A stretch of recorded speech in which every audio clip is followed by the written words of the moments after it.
Welcome to Wordpath, the show about Oklahoma Indian languages and the people who are teaching and preserving them.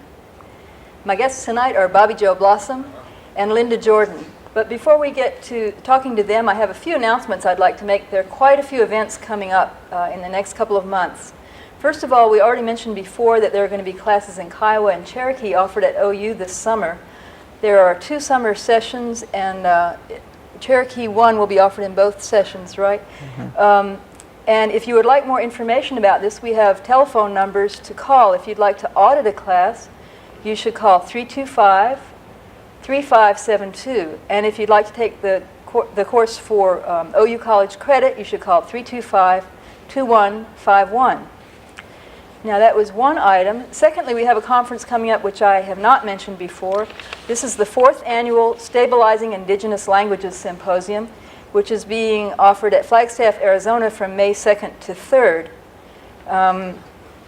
And there are a number of scheduled presentations. It mostly has to do with not so much a linguistic or analytical approach to language, but more to do with how to deal with language preservation in your Native American community. It's a very practically oriented conference. I'm hoping to go myself, and I think it would be very, very valuable.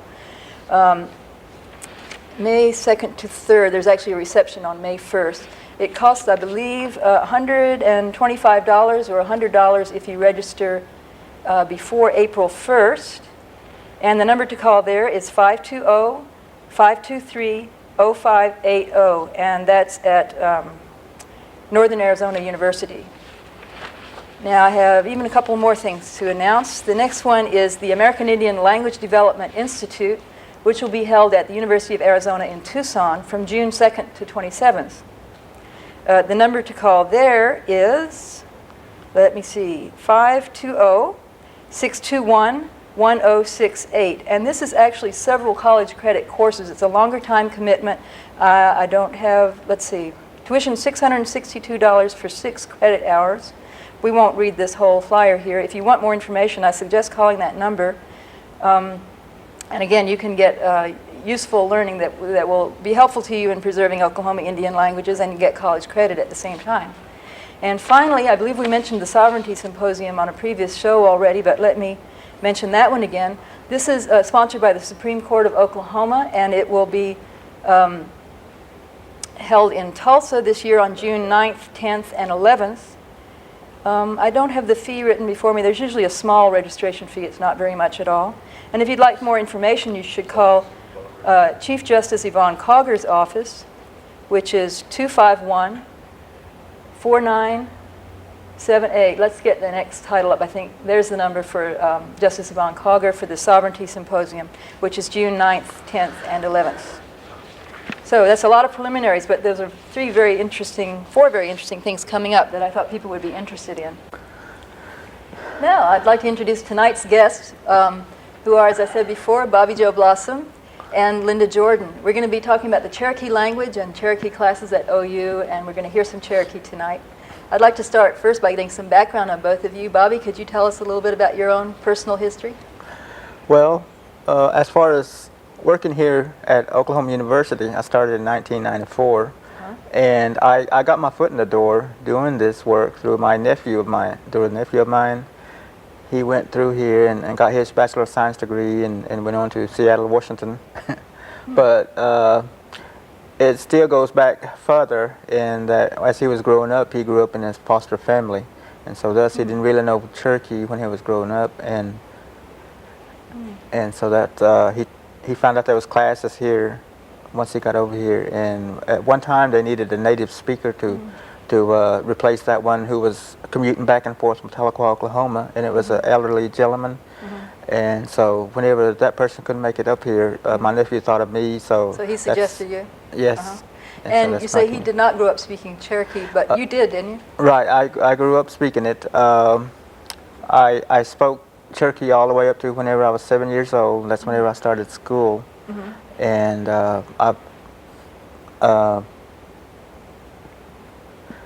starting at 7 years old. Yeah. Of course, you had to learn English then, right? Right. I'm glad you didn't give up on your Cherokee. You still, when you're with your family, do you still speak Cherokee? Oh yes, all the time. That's the dominant language. Yeah. But unfortunately, these days now, there's a lot of mixed English. You know, ask a question in Cherokee, and you might get a response in English from my sisters and Yeah. them, for instance, because Yeah, they're what would you around it more. call that Inglee or Cheroglish or something? Yeah, that happens a lot. I know it. When people are bilingual, they tend to kind of mix the two. But then when children hear this mix, it's not as good as just hearing all Cherokee. They may have a little more difficult time. Well, how about you, Linda? Can you tell us a little bit about how you came to be here teaching Cherokee at OU? I'm a graduate student at the University of Oklahoma, and it essentially almost happened by accident. I'm studying linguistics, and I've always loved languages, and I ended up taking a class in Cherokee from Bobby and Laura Anderson, actually. And I just kind of fell in love with the language. It's just a wonderful, really wonderful language. Yeah. And how long have you been doing this? For a couple of years now, I guess. Yeah, not very long. That's great. Yeah. Now, you two are sort of a teaching team, right? The native speaker and the analyst or linguist part. How does that partnership work? Has it been going smoothly for you? Yeah, I'm a new teacher, so there's been some obstacles there, but essentially I'm the analysis, but I won't speak it in front of them because we want them to speak like Bobby. You have a real life native speaker here. Yeah, exactly. I'm with you, I would say. Yeah. Let Bobby do what he does so well. Yeah. But Linda does real good on her portion and what she does, and she presents a lot of things that, you know, that the students just need to sit down and grasp. And I see that, you know, from That's working with another person of her. Yeah, personally, I've been in one of these team teaching setups with Comanche language at OU, and I think it's a good thing. Some people are able to do both parts, but usually when you have two people collaborating like that, I think you kind of get the best of both. And it's also fun to have company as a teacher, to have someone else that's up there teaching with you. I find it's good support. And you probably are learning from each other.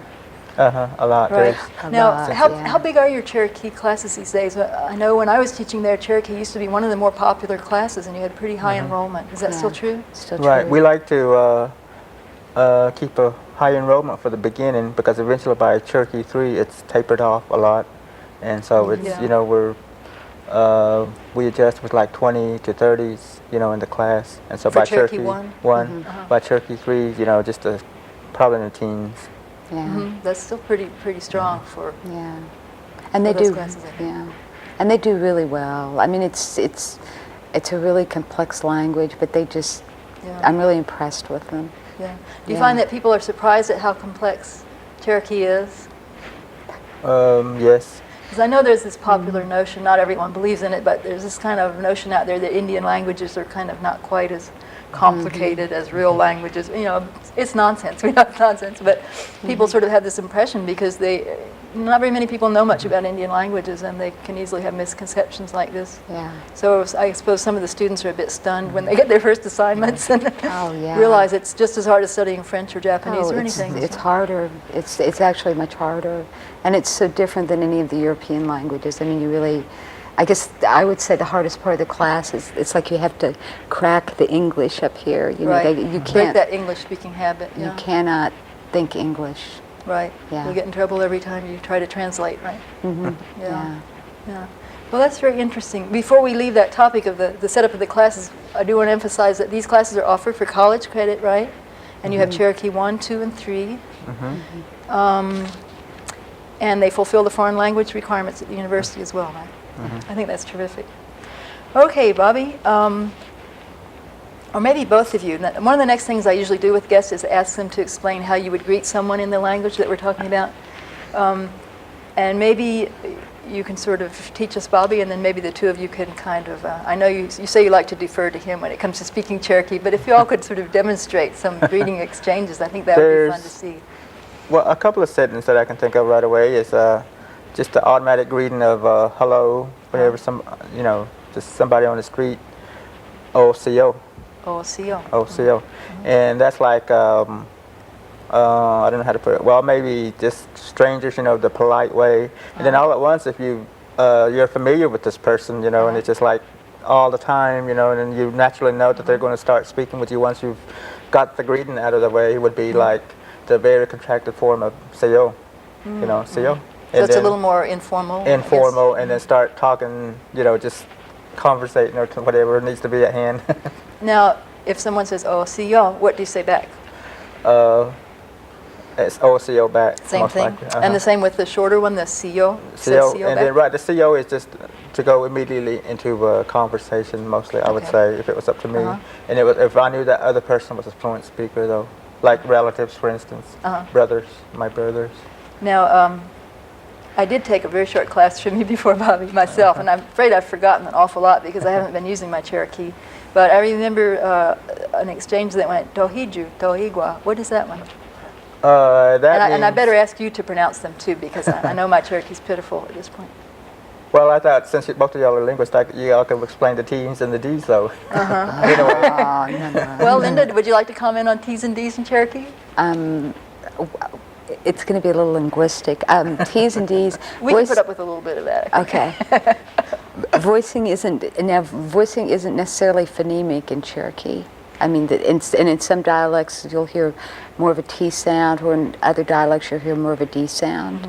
So the difference between like the T and the D in English is what you're calling voicing. That is the technical linguistic term for the difference between a T and a D. Right. And that difference doesn't play the same role in Cherokee as it does in English. Right? Exactly. So what is the first sound of this expression that we were just mentioning? Tohiju. If I was to does say that start with a tohiju T to or a D? people, Or? yeah, it's the to the untrained, ear to the new person, it's going to sound like one or the other. And so it's that's actually not quite either one. Right. Yeah, and so exactly. only whenever they get used to my speech, the way I say things, are they going to get used to the real what I'm saying. Am I remembering right, Linda? Is that an unaspirated T? That's exactly what it So is. it's sort of like, exactly. to most English speakers, it'll sound like kind of a cross between a T and a D. It's not a real puffy T, Yeah. but it's not really a D. Yeah. So, And then not to go away too far away, that's the only one I know, T and D. And then another set is the K and the G. there's a similar thing. And there. something like that happens like kohi'ig So you today, kohi'ig. And you can't tell if that's a G or H at the end of ko, at the beginning of ko, kohi'ig, kohi'ig. I guess depending upon the person who's saying it, if they're in a good mood or something, and then that's the way it works. But it's not But as exactly far like as- an English K or an English G, is Yeah. it? It's something in between. So am I saying this correctly? Tohiju? Tohiju, tohiju. What does that mean? It's a state of the Jew part. Well, back to, there's a couple of ways of saying how are you. So that in essence, that's what Something that's like, saying. "How are But you?" one is it's just in passing, as they say, the JU part, and then another way, if you were to put it another way, and that would mean, how are you really? And somebody should start telling their life story right there. But if you say Jew, they're not going to do that as. Yeah. Oh, that's It's a interesting. rhetorical Very question. interesting. Yeah. So, and what if someone does say Tohiju, what do you say back? Tohigwa. And what does that mean? It's the tohi part means a state of well-being, and then the gua, the gu, is like the only, just, only well, still still doing okay. Sounds like it roughly means I'm just fine. Right. Okay.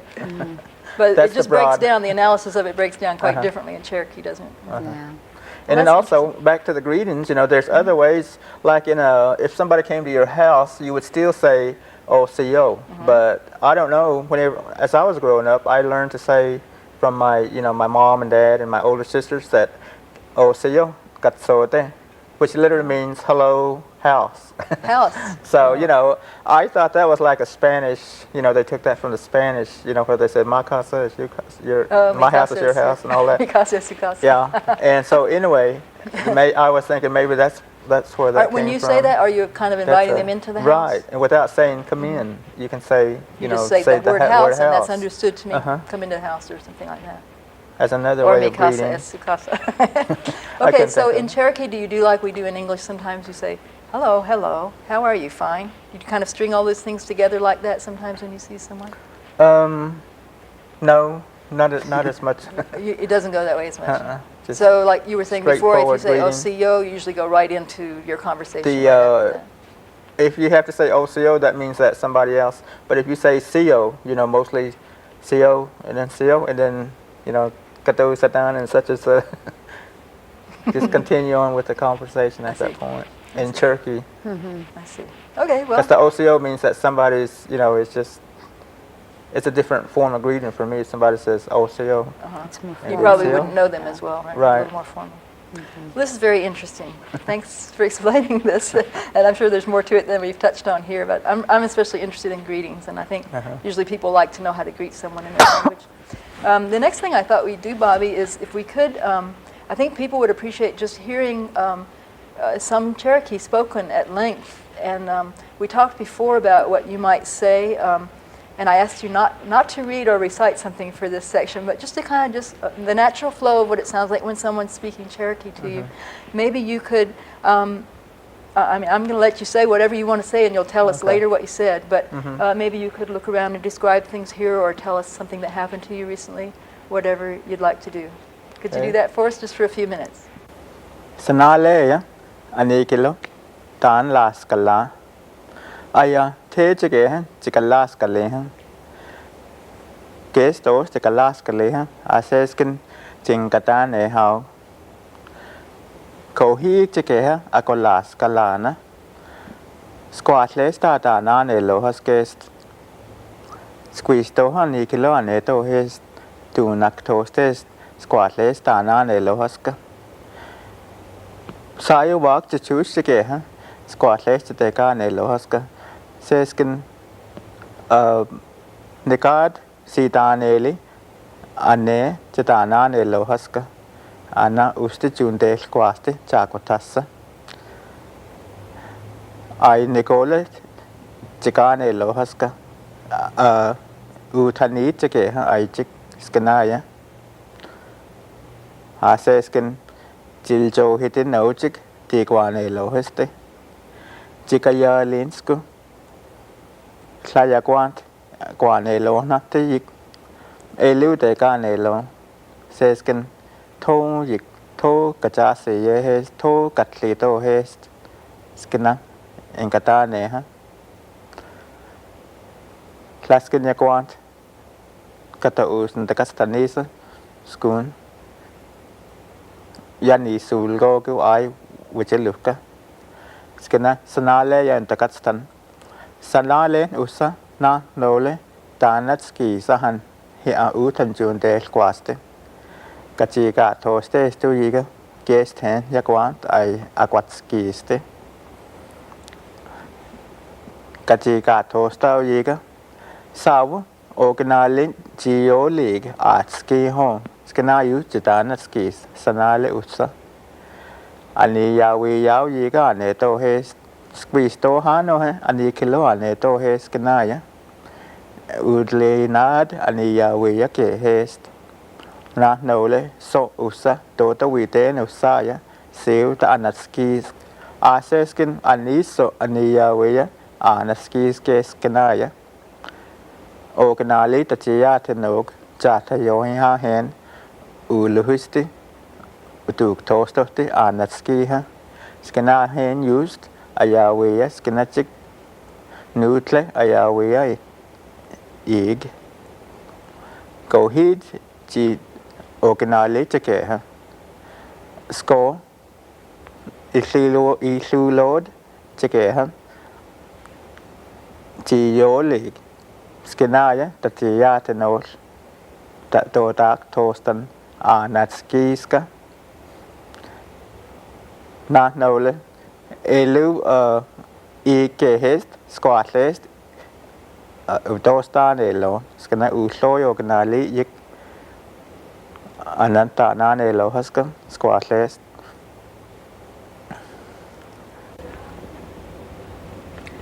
Wow, Bobby, I was just mesmerized by your voice. The Cherokee was way too advanced for me, but it's interesting how when you don't know a language very well, it almost becomes like music, and especially Cherokee, the pitch changes in Cherokee are very beautiful to listen to. So I really enjoyed that. I wonder if you've ever considered being an announcer on radio. Your voice is just wonderful. At any rate, we're all just dying to know what it was you were saying. So what we'd like to do is play back the tape and have you do a translation of your own words, if you wouldn't mind. Sanale, anikilo, tan las kala. Tomorrow there's some people who's going to play ball. Me, I used to play a long time ago. But I didn't do it very well. But I tried. It's been a long time ago since I played ball. They're going to be playing basketball. squeeze to honey kilo ane to There'll be a lot of people there toastes watching squash them tana ne lo has playing. sai walk to choose ke ha One time when I was a boy, ne lo has ka I used to play a lot.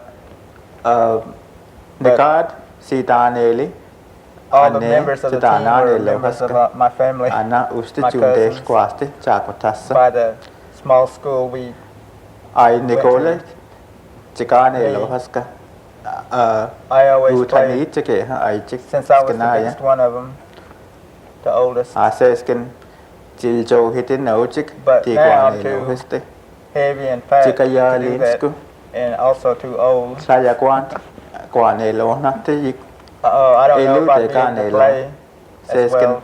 thong yik I'd be thong too kachase slow. ye hes I'd thong be katli to hes Slow in walking Skina. and slow in en running kata ne ha in what I do. klaskin ya kwant I don't kata know us nta kastanisa what's going to happen School. if I go out there. yani sul go ku They ai might just go ahead and quit if I show up. skina sanale ya nta kastan And that's all that's going to happen tomorrow. na nole tanatski Also, tomorrow night, they're gonna junte kwaste Have a dance at kachi the ka toste tu university yiga guest And all I'm gonna do is just watch them. akwatski ste because I don't know how to dance, that type of dance that I'm kachi doing. ka tosta yiga I'm Sao just more of a originally watcher than Geo anything League else. at ski home. Skina Just one good friend of mine I know, he dances.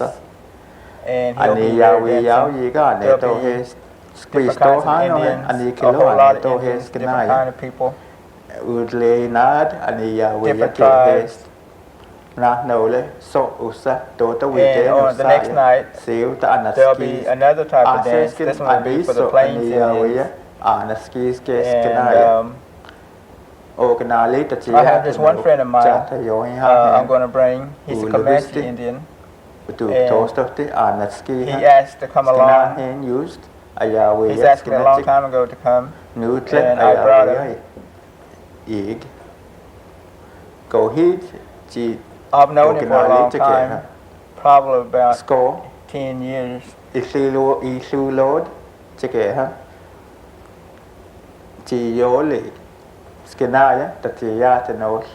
I'm going to bring him because his brothers are chairman of the Comanche tribe. He's going to be watching them. And then whenever it gets daylight, we're going to go and play or even watch them play some more ball.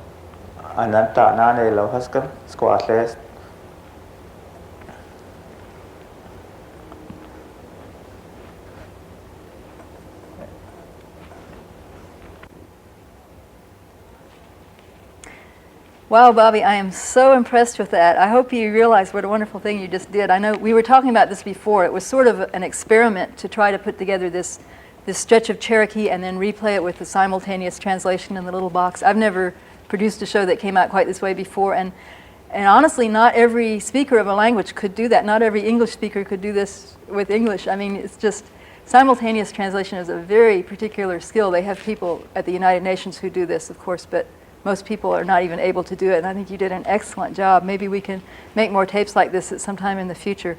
And I hope you'll find it useful in your classes. Maybe you can play the tape back for them, either just the Cherokee or the Cherokee with the English in between. Anyway, you did a great job. Thank you for letting me have the opportunity to do that. You did a great job. By the way, you were talking about playing ball. Any particular kind of ball, or which kind of ball are we talking about? In Cherokee, there's a lot of things that's according to the speaker's point of view. And in this case, it could be, I mostly had in mind a basketball.